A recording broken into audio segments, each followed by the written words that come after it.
బలరాముడన్నాడు, పిచ్చిదానా, నీకు అంతవరకే తెలుసు. పాండవులకు ఆస్తి లేదనే గాని వీళ్ళ మాట్లాడుతున్నావు. వారికి ఆస్తి లేకపోయినా కీర్తి ఉంది. అభిమన్యుల్లాంటి అల్లుడు మనకు కావాలన్నా దొరకడు. అతడు శౌర్యంలో ధైర్యంలో పార్థుని మించిన వాడు. అలాంటి వాడు మన శశికి భర్తగా లభించడం అది మన పుణ్యం. భర్తగా దొరికించడం పుణ్యమే. అందరూ చూస్తూనే ఉన్నారు కదా. ఆనాడు అర్జునుడి కావాలని చేసుకుని సుభద్ర ఈ రోజు ఏం చేస్తోంది? మన ఇంట్లో పడి ఏడుస్తుంది. ప్రత్యక్షంగా కళ్ళతో చూచి కూడా దిక్కులేని అభిమన్యునికి ఇస్తారా? ఏమండి, నా కంఠంలో ప్రాణం ఉండగా ఈ పెళ్లి జరగడానికి వీల్లేదండి. రేవతి, 10 మంది సమక్షంలో నేను మాట ఇచ్చాను. సుభద్రకు చేతిలో చేసి ప్రమాణం చేశాను. అమ్మగారు నాన్నగారు ఉన్నారు, అభిమానులంతా ఉన్నారు, నా తమ్ముడు ఉన్నాడు. నా మాట వర్తి చేస్తావా? నన్ను అర్థం చేసుకో, ఈ పెళ్లికి ఒప్పుకో, నన్ను అర్థం చేసుకో. లేదు, నీ మాటే కాదండి, నాకు కూడా కొన్ని నిర్ణయాలు ఉంటాయి. ఎంతో ప్రేమగా పెంచినటువంటి బిడ్డ ప్రశాంతతగా బ్రతకాలనేటువంటి ఉద్దేశం ఏ తల్లికి ఉండదు. లేదు, నా కంఠంలో ప్రాణం ఉండగా ఈ పెళ్లి జరగడానికి వీల్లేదు. రేవతి, ఆడదానికి నీకే అంత అహంభావం ఉంటే మగవాడిని మాట ఇచ్చిన వాడిని నాకెంత ఉండాలి? సరే, ఈ పెళ్లి నేను ఎలా జరిపించలేకపోతాను, నేను చూస్తానన్నాడు బలరాముడు. ఎలా చేస్తారో చూస్తానులే అని ఈవిడే. ఎలా చెయ్యను నేను చూస్తానని ఆయన. ఇద్దరు కూడా కోపగించుకొని భార్యాభర్తలు కోపోద్దీపిత మానుసులై అలా అలిగి కూర్చున్నారు. అటు ఒకళ్ళు ఇటు ఒకళ్ళు. అదే సమయంలో బ్రహ్మమానస పుత్రుడు గగన మార్గంలో గానం చేసుకుంటూ వెళుతున్నాడు. ఎలా? స్మరణంద కుమార్ స్మరవారం స్మరణంద కుమారం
వేణురవామృత పానకిశోరం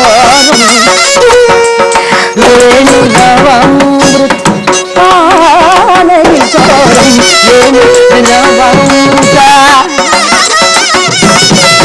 వేణురవామృత పానకిశోరం వేణురవామృత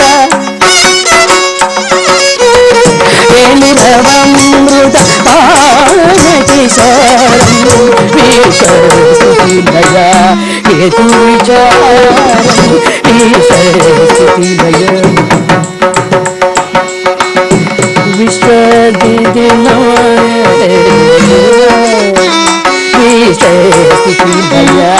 ఇదకు విచారం పరమ హంస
అలా చక్కగా గానం చేస్తూ ద్వారకా నగర సమీపానికి వచ్చేప్పుడు ఒక ఆలోచన వచ్చింది. ఓహో, ఒక్కసారి క్రిందికి చూచాడు. శ్రీకృష్ణ వారిని చూచి చాలా రోజులైంది కదా, ఒక్కసారి స్వామికి నమస్కారం చేసుకుని అట్టే మరొక ప్రాంతానికి వెళ్ళొచ్చుసుని అని బ్రహ్మమానసపుత్రుడు అలా ద్వారకలో ప్రవేశం చేశాడండి. అలా ద్వారకా నగరానికి చేరగానే గోవిందస్వామి కనిపించాడు. నమస్సులప్పించాడు నారదుడు. గోపాలుడు అన్నాడు, ఓ ఏమిటి నెరగా ఆశ్చర్యంగా ఉంది, ఇలా దారి తప్పొచ్చావు, అనుకోకుండా కనిపించావే, ఏదైనా పనిపడిందా ఇక్కడ అన్నాడండి గోపాలుడు. అబ్బే ఏమీ లేదండి, ఇలా వెళుతూ మిమ్మల్ని ఒక్కసారి దర్శనం చేసుకోవాలని వచ్చాను. నమస్సు కృష్ణ, మరి ఇక నేను వెళ్ళిరానా? అలాగే వెళ్ళి రావచ్చు అన్నాడు గోపాలుడు. ఒక్కసారి వెళ్లే ముందు నారదుడు చూడండి ఎంత తెలివిగా మాట్లాడుతున్నాడు. కృష్ణ, వెళ్లే ముందు బలరాముని వారిని కూడా దర్శనం చేసుకుని అలాగే వెళ్ళిపోతాను. అలాగే నీ భావం నాకు తెలుసు కదా, దయచేసి ఉండు, పర్వాలేదు. నారదుడు మెల్లగా చల్లగా అలా బలరాముని మందిరం ప్రవేశం చేశాడు. అక్కడ పరిస్థితి ఎలా ఉంది? భార్యాభర్తలు ఇద్దరు కూడా చాలా కోపంగా, ఆవేశంగా, ఆవేదనగా అలా ముడుచుకొని కూర్చున్నారు. నారదుడు చూచాడు వాతావరణాన్ని. ఇప్పుడు మాట్లాడితే బాగుంటుందా? అయినా నాకు కావలసినది కలహం కదా, వీరి భావం నాకు కావాలి కదా. బలరామ నమస్కారం అన్నాడు. నారదా, ఏమిటిలా వచ్చావు? అబ్బే ఏమీ లేదండి, ఊరికే కృష్ణస్వామిని మిమ్మల్ని ఒక్కసారి చూసి వెళదామని వచ్చాను. ఏదో మీరు కొంచెం ఇబ్బందులు, ఏదో కొంచెం తీవ్రంగా ఆలోచిస్తూ ఏదో కష్టం మీ భార్యాభర్తలు రద్దీలో పడ్డట్టు అనిపిస్తుంది, కారణం ఏమిటో అన్నాడు నారదుడు. వెంటనే రేవతి లేచింది. నారదా, ఏమని చెప్పమంటారు? మొదటి నుంచి మా వారి సంగతి మీకు తెలియదా అందావిడ. అబ్బో, చాలా కోపంగా మాట్లాడుతుంది, ఇదేదో కారణం ఉండే తీరుతుంది. ఏమిటమ్మా రేవతమ్మా, ఇంతకీ మీరిద్దరు ఎందుకు పోట్లాడుకున్నారో? వెంటనే రేవతి, నారదా ఏం చెప్పమంటారండి మా వారి సంగతి? మా వారు ఉన్నారే సామాన్యులు కాదు, శ్రీకృష్ణుని ఇంటికి భోజనానికి వెళ్ళి శుభ్రంగా భోంచేసి సుభద్ర చేతిలో చేవేసి ప్రమాణం చేసి వచ్చారు నారద. అమ్మ ఎవరితో చెప్పుకోవడానికి కూడా సిగ్గు చేటు. ఏమని ప్రమాణం చేశారు? ఆ అడవుల్లో పడి ఆకులు అలాలు తింటూ అలా కాలక్షేపం చేస్తున్నాడు దిక్కుమాలిన అభిమన్యుడు. అతగాడికట నా బంగారు తల్లి, నా చిట్టి తల్లి ఎంత ప్రేమగా పెంచుకున్నాను నారద, మా శశిని ఆ దౌర్భాగ్యుడికి ఇచ్చి పెళ్లి చేస్తానని ఈ పెద్ద మనిషి సుభద్ర చేతిలో చేసి ప్రమాణం చేసి వచ్చారు నారద. నాకెంత బాధగా ఉంటుంది. ఈ పెళ్లి నాకు ఇష్టం లేదు నారద. ఎంతో ముద్దుగా పెంచుకున్న నా కూతురు తీసుకెళ్ళి ఆ దౌర్భాగ్యుడికి ఇస్తారట. ఇదిగో నారద, మీరే చెప్పండి, కన్న తల్లికి ఆ మాత్రం బాధ్యత లేదా? నా బిడ్డ క్షీరంగా ఉండాలని నేను కోరుకోవడం తప్ప మీరే చెప్పండి నారద అన్నది రేవతీదేవి. బలరాముడు అన్నాడు, నారదా, మా రేవతి ఆవేదన పడవచ్చు, తప్పలేదు, కానీ నా ఈ ఉన్నమాట వాస్తవాన్ని నువ్వు గ్రహించాలి. బలరాముడు ఏది మాట్లాడినా ఏది చేసినా మంచి చేస్తాడని లోకానికి తెలుసు, నీకు కూడా తెలుసు. అయితే సుభద్ర చేతిలో చేవేసి నేను ప్రమాణం చేసి శశిరేఖాభిమన్యుల కళ్యాణం చేస్తానన్నమాట వాస్తవం. ఏ పాండవులు ఎలాంటి వాళ్ళు లోకానికి తెలియదా? మాట కోసంగా రాజ్యాన్ని త్యజించి అడవుల్లో అరణ్యవాసం కలిసి అనుభవిస్తున్నటువంటి పాండవుల గురించి మీకు తెలియదా? అభిమన్యుడికి ఏమి తక్కువండి? ధనువు చేపట్టి అస్త్ర సంధానం చేయడంలో పార్థమించినటువంటి ధీరుడు. ఆస్తి అంటావా? ఓడలు బండ్లగును నారద, ఓడలు బండ్లగును, బండ్లు ఓడలగును. ఓడలు బళ్ళు అవుతుంటాయి, బళ్ళు ఓడలు అవుతూ ఉంటాయి. శాశ్వతంగా ఉండేది కీర్తి గాని ఆస్తి కాదు. నీవైనా మా రేవతితో చెప్పమన్నాడండి బలరాముడు. ఏమండో మీరు ఎన్ని చెప్పినా నేను మాత్రం ఒప్పుకోను, ఈ పెళ్లి జరగదు. నారదుడు అన్నాడు, ఇప్పుడు ఏంటండి, ఇప్పుడు ఏం చేస్తారు? బలరాముడు అన్నాడు, నారదా, నువ్వే సలహా చెప్పవయ్యా, ఈ పెళ్లి జరిపించాలా మానుకోవాలా? నారదుడు అన్నాడు, అయ్యా బలరామి, మీరేమి అనుకోకపోతే నాదొక చిన్న సలహా. ఎందుచేతనంటే పాండవులలో ఈనాడు వాళ్ళ పరిస్థితి ఏమిటో మీకు తెలుసు. కన్న తల్లి కనుక ఆవిడ బాధపడడం సహజమేది, ధర్మం కూడాను. ఈవేళ అభిమన్యులకి ఇచ్చి మీ అమ్మాయిని వివాహం చేస్తానంటున్నారు. కానీ పరిస్థితి ఏమవుతుందో తెలుసా? అభిమన్యుడు తీసుకువెళ్ళి మీ అమ్మాయిని అడవుల్లో కాపురం పెడతాడు. ఈవేళ సుభద్ర ఇక్కడ ఉంది, మీ అమ్మాయి రేపు అక్కడ ఉంటుంది. మీరు ఆ బాధ చూడలేక ఆవిడని కూడా మీ ఇంటికి తీసుకొచ్చుకుంటారు. అది ఎందుకండి బాధ? మంచి సమంతులు లేదా? ఎక్కడైనా చూడండి, మీ అమ్మాయిని భాగ్యవంతుడికి ఇచ్చి కళ్యాణం చేయండి. ఆ మహాపాపం బాధపడేటువంటి మీ ఇల్లారికి కూడా సంతోషం కలుగుతుంది కదా అని నారదుడు ఎప్పుడైతే ఈ మాట అన్నాడు, బలరాముడు ఒక్క క్షణం ఆలోచించి నారదుడు మాట్లాడినటువంటి దానిలో యథార్థం ఉందేమో అని ఆలోచించి, సరే నారదా, ఎందుకైనా మంచిది నువ్వు చెప్పావు కనుక సరే, ఈ సంబంధాన్ని నేను రద్దు చేసుకుంటున్నాను. మీరే ఎక్కడైనా నీకు నచ్చిన సంబంధం ఉంటే చూడవయ్యా అన్నాడు బలరాముడు. నారదుడు అన్నాడు, అయ్యో బలరామ, ఏదో న్యాయం చెప్పాలని నేను ప్రాకులాడితే నన్ను సంబంధం చూడమంటావు? అసలే నేను బ్రహ్మచారిని. అయినా మీరు అడిగినప్పుడు నేను కాదనలేనే. మంచి సంబంధమా? ఎక్కడపా? నారదుడు ఒక్క క్షణం ఆలోచించి, బలరామ, మంచి సంబంధం సుయోధనుడు. ఏ బ్రహ్మచారి మతేమైనా పోయిందా? ఆ సుయోధనుడు ఎక్కడ? మా అమ్మాయి శశిరేఖ ఎక్కడ అన్నాడు బలరాముడు. దుర్యోధనుడు అంటే దుర్యోధనుడు కాదండి, వాళ్ళ అబ్బాయి ఉన్నాడు, పేరు లక్ష్మణుడు. లక్ష్మణంగా ఉంటాడు, చాలా యోగ్యుడు, బుద్ధిమంతుడు, నీకు తగినటువంటి అల్లుడు అన్నాడు. అలాగా? అయితే మరి సుయోధనుడు ఈ సంబంధానికి ఒప్పుకుంటాడా అన్నాడు బలరాముడు. ఒప్పుకుంటాడా ఏమిటండి? మీ శిష్యుడు ఆయన, మీరు మీ పిల్లని వాళ్ళ అబ్బాయికి ఇస్తానంటే కాదంటాడా? మీరు ప్రయత్నం చేయండి, తప్పకుండా అంగీకరిస్తాడు సుయోధనుడు అన్నాడు. అయితే నారద, మీరే వెళ్ళి సుయోధనుడితో మాట్లాడి ఈ సంబంధం ఖాయం చేసుకురమ్మన్నాడండి బలరామచంద్రుడు. సంబరపడిపోయింది రేవతమ్మ గారు. నారద, వెళ్ళండి, మీ మేలు నా జన్మలో మరచిపోలేను, వెళ్ళండి, ఏదో నా కూతురు జీవితం బాగుపడుతుంది మీ దయ వల్ల, బయలుదేరండి అన్నది. నారదుడు తప్పనిసరి ఏం చేస్తాం మీరు చెప్పిన తర్వాత, కాదనడం ధర్మం కాదు కదా. అలాగే చక్కగా గానం చేస్తూ హస్తముకు బయలుదేరి వెళుతూ ఉన్నాడు బ్రహ్మమానస పుత్రుడు నారదుడు. ఎలా? వినరో భాగ్యము వినరా వెలుపల నిధియా విష్ణు కథ, వినరో విష్ణు కథ, వెలుపల నిధియా విష్ణు కథ, వినరో కథ.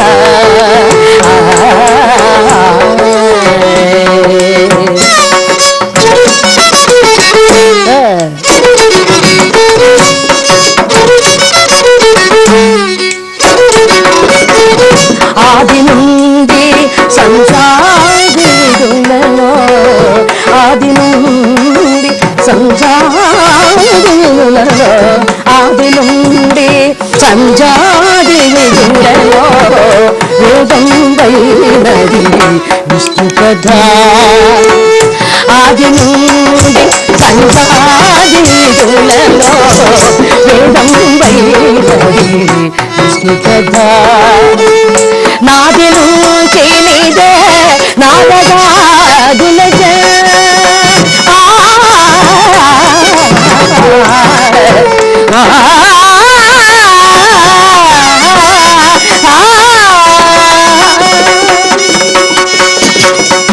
నాది నుంచి నీదే నారదాదులజ, వీధి వీధులని విష్ణు కథ.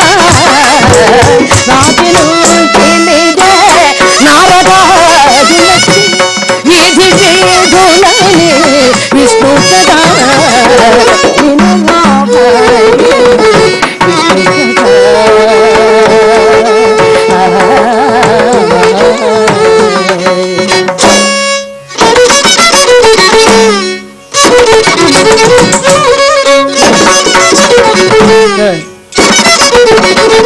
వదలక వేదం వ్యాసులను దేవినా, వదలక వేదం వ్యాసులను దేవినా, విధిగ భావనది విష్ణు కథ.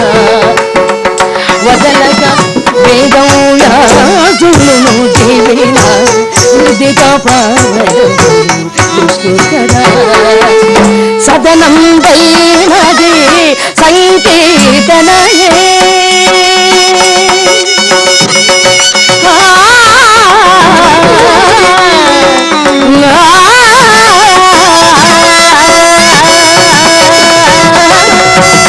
సదనం వైనది సంకీర్తనయే, వెదకిన చూడని విష్ణు కథ. సదనం వైనది సంకీర్తనయే, వెదకిన చూడని విష్ణు కథ.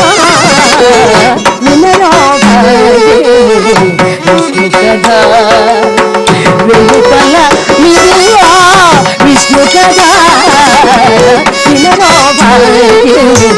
విష్ణు కథ.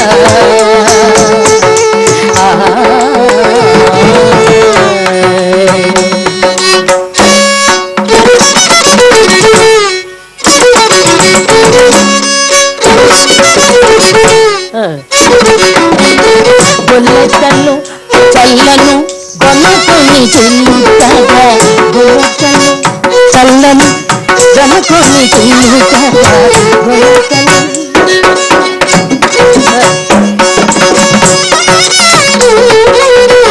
గొల్లెత్తలు చల్లను గొనకొని చిల్లుతగా, గొల్లెత్తలు చల్లను గొనకొని చిల్లుతగా,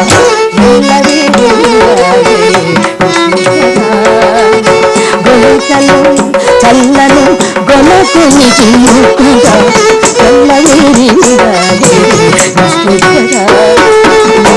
ఇల్లదే శ్రీరంకటేశ్వరు నామము వెంకటే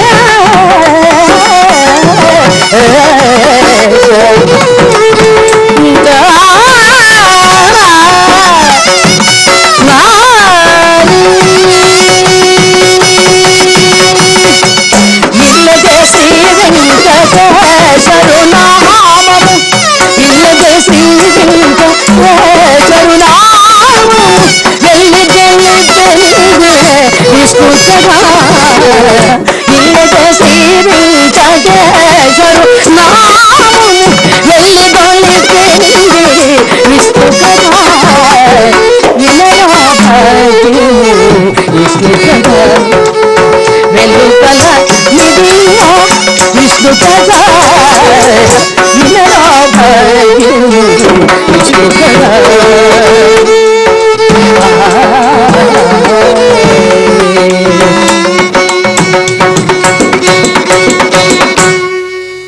అలా చక్కగా గానం చేస్తూ బ్రహ్మమానస పుత్రుడైనటువంటి నారదుడు హస్తినాపురం చేరుకున్నాడు. సుయోధన కుశలమేనా అన్నాడు. సుయోధనుడు, రండి నారద, క్షేమమేనా, ఇలా కూర్చోండి. ఏమిటో పని మీద వచ్చారు, ఒరకేరారు మహానుభావులు అన్నాడు సుయోధనుడు. నారదుడు అన్నాడు, అయినా సుయోధన ఏమిటో నువ్వు అదృష్టవంతుడు అయ్యా, భాగ్యలక్ష్మి నీ ఇంటికి నడిచొస్తుందన్నాడండి. నారదుడు, ఏమిటి, నాకు అర్థం ఏంటి చెప్పు నారద, భాగ్యలక్ష్మి మా ఇంటికి నడిచొస్తుందా అంటే? అంటే బలరామచంద్రుడు మీకు బంధువు కాబోతున్నాడన్నాడు. ఎలా? బలరామచంద్రుడు బంధువు కాబోతున్నాడా? ఎలా బంధువు కాబోతున్నాడు? ఎలాగేమిటండి? వాళ్ళ అమ్మాయి బంగారు బొమ్మ శశిరేఖను మీ అబ్బాయి ఉన్నాడే, ఏది శౌర్యవంతుడో, ధైర్యవంతుడో, రూపవంతుడో, గుణవంతుడు, అతగాడికిచ్చి పెళ్లి చేస్తారట. మరి మీకు ఇష్టమేనా అన్నాడు బ్రహ్మమానసపుత్రుడు. సుయోధనుడు అన్నాడు, నారద ఎంత అదృష్టం అయ్యా, చాలా సంతోషంగా ఉంది. ఎందుచేతనంటే ఈ వివాహం అంటూ జరిగితే మాకు చాలా చాలా ఆనందం కలిగించిన వాడవుతారు కనుక మీకు మీ మేలు నేను ఎలా మర్చిపోను అని కృతజ్ఞతలు చెప్పుకున్నాడు సుయోధనుడు నారద మహర్షికి. ఈనాటి కథాగానం ఇంతటితో సమాప్తం.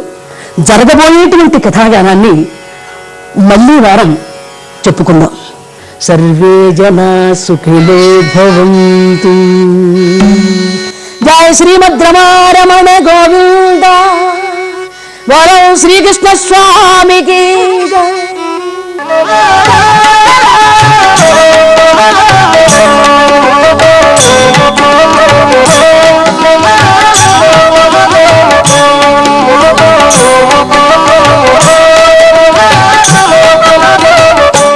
ఐఐటీలో టాప్ ర్యాంకర్ కావాలనుకుంటున్నారా?